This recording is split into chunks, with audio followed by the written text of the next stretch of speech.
sammotusta, kun kuustakin pois värit putoaa.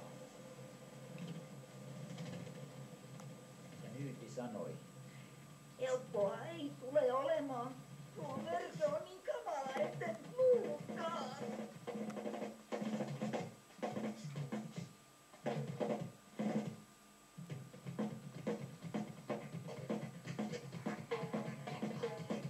No ensin hurja sotatanssi rohkeutta toi, ja sitten hampaat mörön häntään, jotta kipunoi. Ja mörkö ällistyi ja juoksi pakoon 1, 2.